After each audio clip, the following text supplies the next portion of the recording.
पाहिजे। पहा, बरेच विद्यार्थी जे की 11वी-12वीचे विद्यार्थी आहेत त्यांचे आधार कार्डला त्यांच्या वडिलांचा मोबाईल नंबर आहे। असे कॅन्डिडेट्स ज्यांना की पीडब्ल्यूडी म्हणजे डिसेबल्ड कॅन्डिडेट्स आहेत, त्यांना लिहिता येत नाही, ते स्क्राइब काय करणार आहेत, त्यांच्यासाठी स्वतःचा रायटर सजेस्ट करणार आहेत, हो की नाही? तर सीईटी सेलने काय सांगितलंय, तुम्ही जो रायटर घेणार आहात परीक्षेच्या वेळी, लक्षात ठेवा, त्यांचा पेपर लिहिण्यासाठी जो स्क्राइब घेणार आहेत म्हणजे रायटर घेणार आहेत, पेपर लिहिणारा घेणार आहेत, त्याचं आधार, त्याचं नाव, त्याचा recent photograph, bonafide certificate issued by the institution, highest qualification certificate, ह्या सगळ्या गोष्टी मी कोणाचं म्हणतोय, जो कॅन्डिडेट अपियर झाला त्याचं नाही, जो कॅन्डिडेट पीडब्ल्यूडी मध्ये याच्यामध्ये स्क्राइब साठी अप्लाय करतोय की मला लिहिता येत नाही हाताने आणि मला स्क्राइब पाहिजे, तर त्या स्क्राइबचे डिटेल्स म्हणजे लेखनिक ज्याला म्हणतो आपण रायटर, त्याचे डिटेल्स तुम्हाला इथं फॉर्म रजिस्टर करताना म्हणजे तुम्ही सीईटी सेलचा फॉर्म भरतानाच देणं आवश्यक आहे।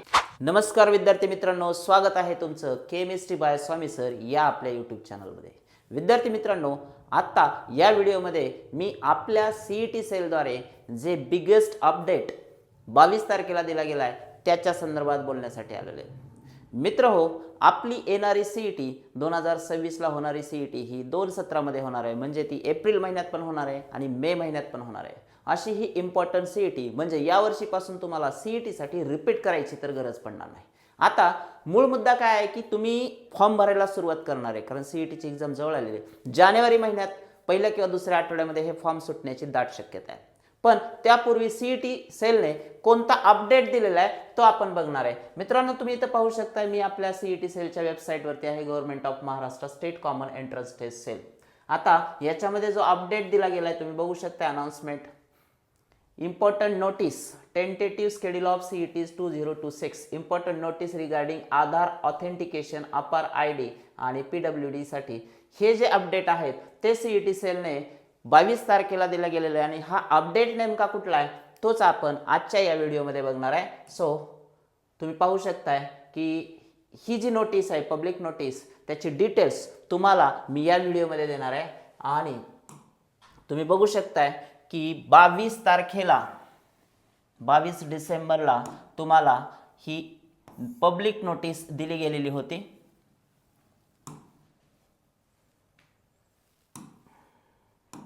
पहा, 22 डिसेंबर या तारखेला आपल्याला ही नोटीस आलेली आहे आणि सगळे विद्यार्थी जे विद्यार्थी फार्मसी सीईटी देणार आहेत, ॲग्रिकल्चर सीईटी देणार आहेत, इंजिनिअरिंग सीईटी देणार आहेत, नर्सिंगची सीईटी देणार आहेत किंवा लॉची सीईटी देणार आहेत, कुठल्याही प्रकारची जी सीईटी आहे, कारण हे सीईटी सेलची वेबसाईट आहे, असं नाही की फक्त इंजिनिअरिंगच्या विद्यार्थ्यांसाठी हे आवश्यक आहे, तर सर्वच विद्यार्थी जे विद्यार्थी सीईटी देऊ इच्छित आहेत त्या सगळ्यांसाठी ही पब्लिक नोटीस आपल्याला सीईटी सेलने दिलेले विद्यार्थी मित्रांनो।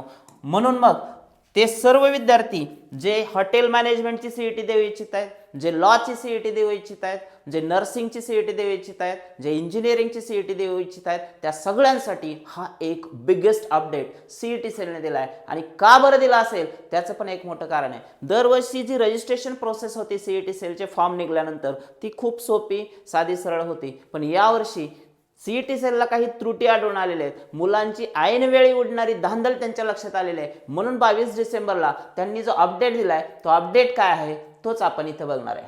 पहा मित्रांनो, लक्षात घ्या, पब्लिक नोटीस मध्ये स्टेट सीईटी सेलने काय सांगितलेले, the state common entrance test cell Maharashtra conducts various CET. पहा, व्हेरियस सीईटी म्हणतोय मी, परत एकदा लक्षात घ्या, व्हेरियस सीईटी म्हणजे फक्त इंजिनिअरिंगची नाहीये।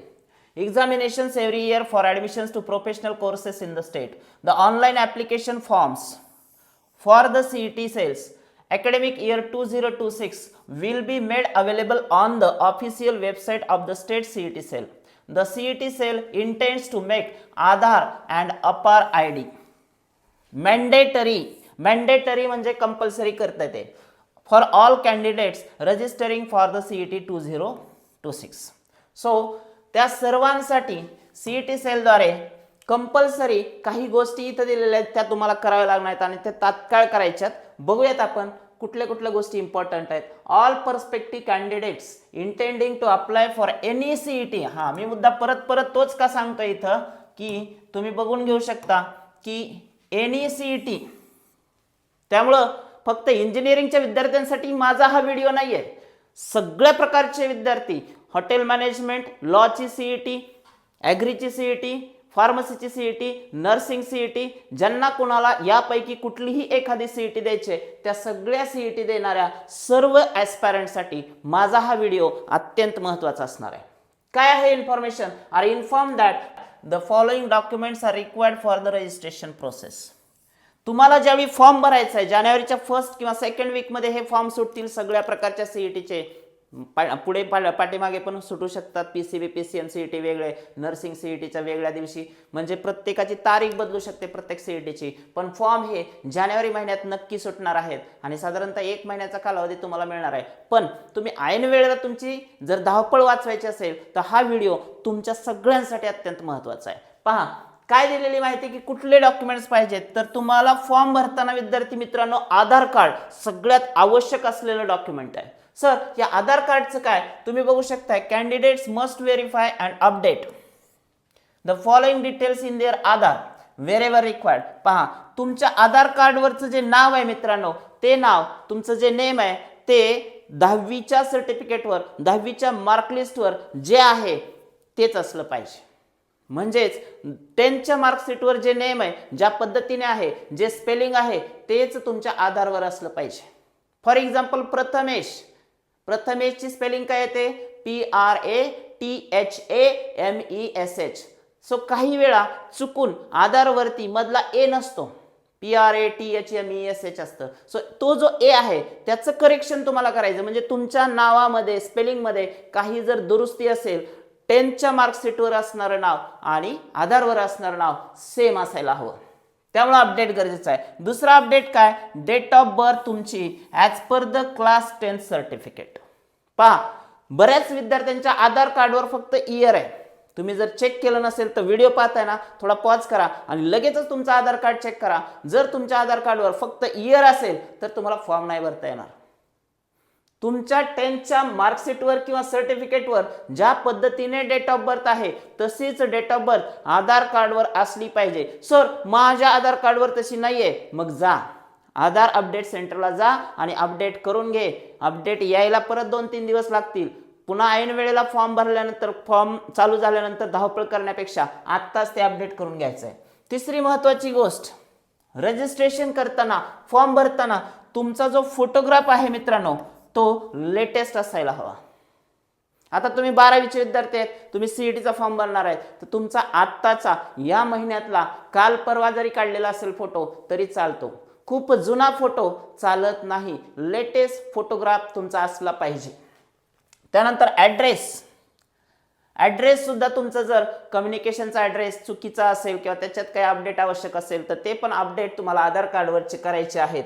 फादर्स नेम, वडिलाचं नाव, वडिलाच्या नावाचं स्पेलिंग, ह्या सुद्धा गोष्टी तुम्हाला अपडेट करून घ्यायच्यात.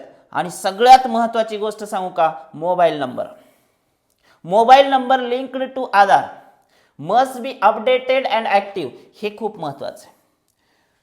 एकतर तुमच्या आधार कार्डला तुमचा मोबाईल नंबर अटॅच असला पाहिजे, लिंक असला पाहिजे. पहा बरेच विद्यार्थी जे की 11वी-12वीचे विद्यार्थी आहेत त्यांचे आधार कार्डला त्यांच्या वडिलांचा मोबाईल नंबर आहे. मी एक तुम्हाला रिक्वेस्ट करू का की जर तुम्हाला पॉसिबल असेल, साधा का असेना पण स्वतःचं एक सिम कार्ड ठेवा, स्वतःचा एक मोबाईल नंबर आता तुमच्याजवळ पाहिजे. कारण की तुमचा मोबाईल तुमच्याजवळ असेल तर तुम्ही ज्यावेळी फॉर्म भरता त्यावेळी त्या फॉर्मचे OTP येतात. फायनल फीस वगैरे भरताना, सबमिट करताना ते OTP जे येतात ते त्या मोबाईल नंबरवर जातात, जो मोबाईल नंबर तुमच्या आधार कार्डला अटॅच असतो, लिंक्ड असतो. म्हणून मग तुमचे वडील जर गाडी चालवत आहेत, तुमचे वडील कुठेतरी ड्युटीला आहेत, ऑफिसमध्ये आहेत, मीटिंगमध्ये आहेत, तुम्ही इकडे फॉर्म भरताय, त्याचा OTP त्यांना जाणार आणि तो OTP तुम्हाला 1 मिनिटाच्या आत मिळायला पाहिजे. त्यामुळं शक्यतो तुमच्या स्वतःकडे एक स्वतःचा मोबाईल नंबर असला पाहिजे आणि तो ॲक्टिव्ह असला पाहिजे. ॲक्टिव्ह म्हणजे कळतंय का? ते सिम कार्ड सतत चालू राहिला पाहिजे. काढून पाठीमागं मोबाईलच्या त्या पॉकेटमध्ये ठेवलेलं सिम कार्ड नाही चालणार. सतत ॲक्टिव्ह असलेला म्हणजे एक तुमचा कॉमन मोबाईल नंबर जो तुमच्या स्वतःजवळ असणारा असला पाहिजे, तो तुम्हाला द्यायचा आहे आणि तो आधारला लिंक करायचा आहे. सगळ्यात महत्त्वाचा. येते लक्षात? ओके. आता जर समजा सर मला पॉसिबलच नाही तर तुम्ही तुमचा जो मोबाईल नंबर पॅरेंट्सचा देणार आहेत तो तुम्हाला फॉर्म भरताना तुमच्या जवळ असायला पाहिजे किंवा पॅरेंट्सला तुम्हाला सांगावं लागेल की पप्पा 2 मिनिटात OTP येत आहे, मम्मी 2 मिनिटात तुझ्या मोबाईलवर OTP येणार आहे, दीदी 2 मिनिटात तुझ्या मोबाईलवर OTP येणार आहे. सो जो नंबर तुम्ही तुमच्या आधारला लिंक करणार आहात तो तुमच्याजवळ असलेला कधीही चांगला आहे, कारण हा प्रश्न फक्त फॉर्म भरतानाचा नाही आहे. ज्यावेळी तुम्ही रिझल्ट येईल, CETचा रिझल्ट असेल, तुमच्या मेल आय डीवरती हे सगळं कम्युनिकेशन त्यांचं चाललेलं असतं. युजर आय डी, पासवर्ड वगैरे सगळ्या गोष्टी तुमच्या मेल आय डीवरती पोस्ट केल्या जातात. पुढची जी फर्दर प्रोसेस आहे तुमची कॅप राऊंडची, कुठल्याही ॲडमिशनसाठी, ॲग्री, फार्मसी, इंजिनिअरिंगसाठी, तर त्यावेळी सुद्धा तुमचे सगळे अपडेट तुमच्या त्या मोबाईल नंबरवरच दिले जातात. म्हणून एक युनिक मोबाईल नंबर तुमच्या आधारला अटॅच असणं खूप खूप गरजेचं आहे, लक्षात घ्या. हे झालं आधार अपडेटसाठी. सो सगळ्यात महत्त्वाचं, जे जे व्हिडिओज पाहतायत त्या सगळ्या विद्यार्थ्यांना मी रिक्वेस्ट करेन की मोबाईल नंबर तुमच्या आधारला लिंक आहे का चेक करा, आणि कोणता आहे ते सुद्धा अवश्य पहा. पुढचं अपडेट काय की तुम्हाला रजिस्ट्रेशन करण्यापूर्वी विद्यार्थी मित्रांनो अपर आय डी काढायचं आहे. Automated permanent academic account registration, ज्याला आपण अपर आय डी म्हणतो. हा अपर आय डी काढणं खूप सोपं आहे. खूप सारे व्हिडिओज पण याच्यावरती आहेत. साधी सोपी सरळ प्रोसेस आहे. तुमच्या मोबाईलमध्ये जे गव्हर्नमेंटद्वारे तुम्हाला सजेस्ट केलेलं ॲप म्हणजे डिजिलॉकरमध्ये जायचं आहे, आधार डिटेल्स द्यायचे आणि त्या ठिकाणी अपर आय डी सर्च करायचं आहे. एक तुमचं 5-10 मिनिटामध्ये अपर आय डी जनरेट होऊन जातो. सो हे एक अकाउंट आहे जे डिजिटल अकाउंट आहे. तुमच्याकडे परमनंट अकॅडमिक अकाउंट रजिस्ट्रेशन होणं गरजेचं आहे. खूप सोपी प्रोसेस आहे, तुम्ही मोबाईलवरून पण करू शकता. All prospective candidates applying for CETs are advised to generate their upper ID as it will be required for the registration purpose. तो कंपल्सरी आहे. आतापर्यंत ह्या गोष्टी ते सांगत नव्हते CET वाले, पण आता त्यांनी सांगितले तुम्हाला अगोदरच, 8-10 दिवस अगोदर. त्यामुळे याच्याकडे लक्ष द्या. पहिले आधारचं अपडेट येते लक्षात. आधार अपडेट मोबाईल लिंक वगैरे करून, नावाचं करेक्शन करून. दुसरे APAR I D, APAR I D पण तुमचं जनरेट करून ठेवायचं आहे. तिसरी महत्त्वाची गोष्ट, तिसरी जी नोटीस आहे ती आहे disability certificate and or unique disability I D. एकतर तुमच्याकडं जे कॅन्डिडेट्स PWD कॅन्डिडेट्स आहेत, फिजिकली डिसेबल्ड कॅन्डिडेट आहेत, त्यांच्याकडं फॉर्म भरताना, रजिस्ट्रेशन करतानाच काय पाहिजे, डिसॅबिलिटी सर्टिफिकेट पाहिजे.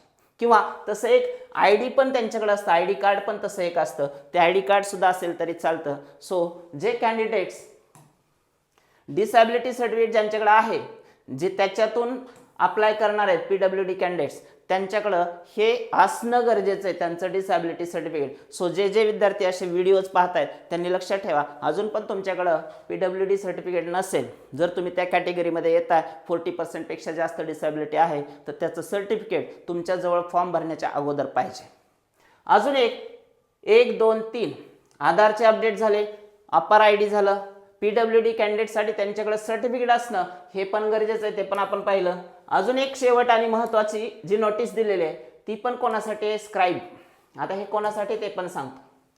For PWD candidates in case of eligible disabilities, असे कॅन्डिडेट्स ज्यांना की PWD म्हणजे डिसेबल्ड कॅन्डिडेट्स आहेत, त्यांना लिहिता येत नाही, ते स्क्राईब काय करणार आहेत, त्यांच्यासाठी स्वतःचा रायटर सजेस्ट करणार आहेत, हो की नाही. तर CET सेलने काय सांगितलंय, तुम्ही जो रायटर घेणार आहात परीक्षेच्या वेळी, लक्षात ठेवा, त्यांचा पेपर लिहिण्यासाठी जो स्क्राईब घेणार आहेत, म्हणजे रायटर घेणार आहेत, पेपर लिहिणारा घेणार आहेत, त्याचं आधार, त्याचं नाव, त्याचा recent photograph, bonafide certificate issued by the institution, highest qualification certificate, ह्या सगळ्या गोष्टी मी कोणाचं म्हणतोय, जो कॅन्डिडेट अपियर झाला त्याचं नाही, जो कॅन्डिडेट PWD मध्ये याच्यामध्ये स्क्राईबसाठी अप्लाय करतोय की मला लिहिता येत नाही हाताने आणि मला स्क्राईब पाहिजे, तर त्या स्क्राईबचे डिटेल्स म्हणजे लेखनिक ज्याला म्हणतो आपण,